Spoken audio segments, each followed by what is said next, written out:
Honorable Member Shri Asauddin Owaisi. Speaker sir, आपका बेहद शुक्रिया कि आपने मुझे आज बोलने का मौका दिया। सर, मैं अपनी बात का आगाज करने से पहले एक शेर पढ़ना चाहूंगा जिससे जम्मू कश्मीर की आवाम के उनके जज्बात और उनकी तकालीफ की अक्कासी इस ऐवान में हो सकेगी।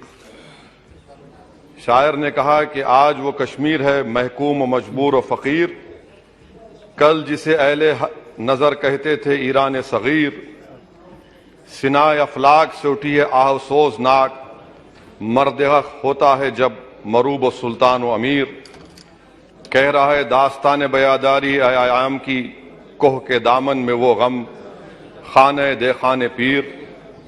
और किसी और जगह पर एक शायर ने अच्छा कहा कि घात में सयाद पहलू में है खटकता तीर का, एक पहलू ये भी है कश्मीर की तस्वीर का।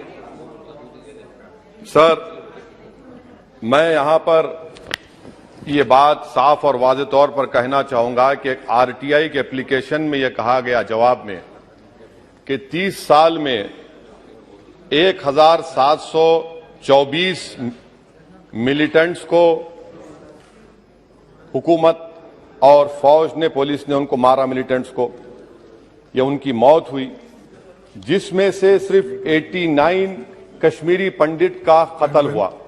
और सर, हैरत की बात यह है कि कश्मीरी पंडित के ताल्लुक से बड़े गम और आंसू बहाए जाते हैं, मगर 30 साल में एक ही आदमी को कोर्ट ने उसको सजा दी, और विटनेस कौन था? कश्मीरी मुसलमान हरदनाथ वंचू के कत्ल के केस में। मैं सरकार से मुतालबा करता हूं कि एक आजादना कमीशन को फौरन बनाया जाए ताकि सच्चाई और हकीकत सामने आ जाए, दूध का दूध और पानी का पानी हो जाए। और हैरत अफसोस इस बात का है कि 1500 नॉन पंडित हिंदुओं का भी कत्ल हुआ मिलिटेंट्स की तरफ से, मगर उनके बारे में कोई आंसू नहीं बहाया जाता, उनके बारे में कोई पिक्चर नहीं बनती अपनी जेब गर्म करने के लिए। सर, दूसरी बात यह है कि जो बात यहां पर सरकार की तरफ से कही गई कि जो डिलिमिटेशन हुआ, असेंबली और पार्लिमानी हलकों की जो हदबंदी की गई, वो बड़ा ही साफ सुथरे तरीके से किया गया। कितना साफ सुथरा था देखिए सर, अनंतनाग को उन्होंने मिला दिया पूंछ और राजौरी से, इतना साफ सुथरा था कि साउथ कश्मीर एक ऐसा इलाका है जो कंप्लीट एथनिकली कश्मीरी है, वहां से आप उसको मिला दिए पूंछ और राजौरी में। अगर दिसंबर में इंतखाबात होंगे तो मुगल रोड तो बंद होगी, तो किसी को आना है तो डोडा, उधमपुर, जम्मू, पूंछ से उसको आना पड़ेगा। कितने डिस्ट्रिक्ट क्रॉस करेंगे? यह आपका साफ सुथरा मुजाहरा है। तीसरी बात यह है कि सर, मैं मोहतरमा फाइनेंस मिनिस्टर साहिबा जब जवाब देंगे, वो उस ऐवान के जरिए पूरे मुल्क को बता दें कि आपने दफा 370 को, आर्टिकल 370 को हटाने के बाद आपने कहा था कि हर मर्ज का इलाज हो जाएगा। मर्ज का इलाज नहीं हुआ, मर्ज बढ़ गया। जो मर्ज नहीं था पहले, वो मर्ज बढ़ चुका है। मैं आपके जरिए से मोहतरमा फाइनेंस मिनिस्टर साहिबा से जानना चाहूंगा कि इस ऐवान पर आप रख दें कि कितना एक पैसा इन्वेस्ट हुआ नहीं हुआ।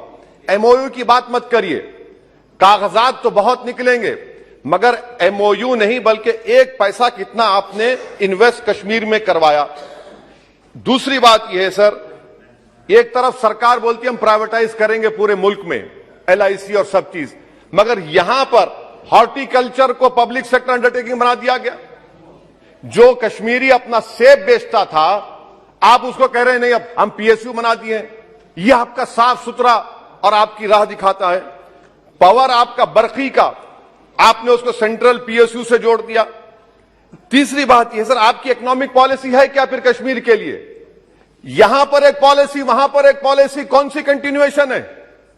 आप तो यहां पर एक अपना रहे हैं, वहां पर अलग लोग अपना रहे हैं, इसमें कोई इंटीग्रेशन नहीं। सर, फार्मा ट्रेडर्स पर धावे हो गए, रेट पड़ गया।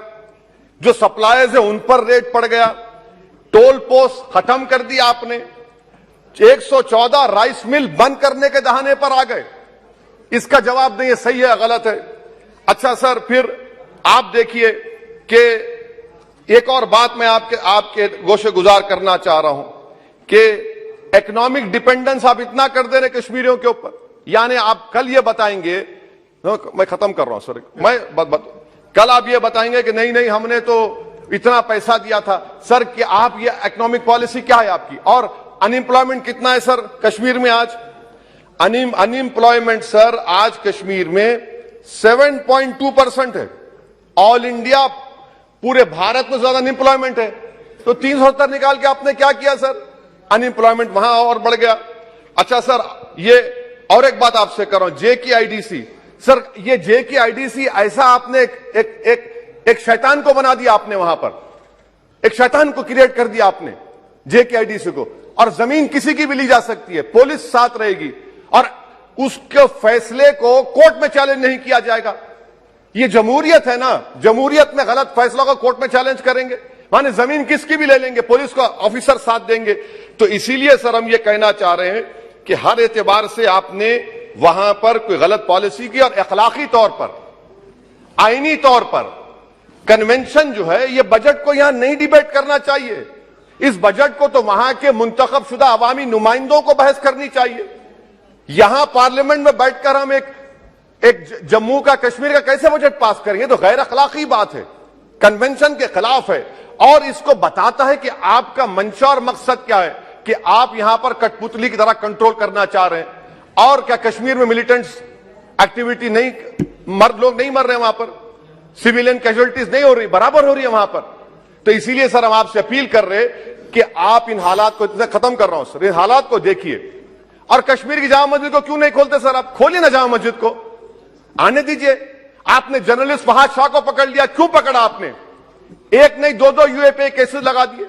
आप बोलते हैं हम दिल और दिमाग को जीतना चाहते हैं। कहां दिल और दिमाग को जीत रहे हैं आप तो वहां पर अपने जोर और जबर की बुनियाद पर जमहूरी तरीके से जो आवाजें उठ रही हैं उनको दबा रहे हैं आप। मैं इसकी मजम्मत करता हूं सर, और मैं इस बजट के खिलाफ अपने खड़ा हूं बोलने के लिए। आपका बेहद शुक्रिया।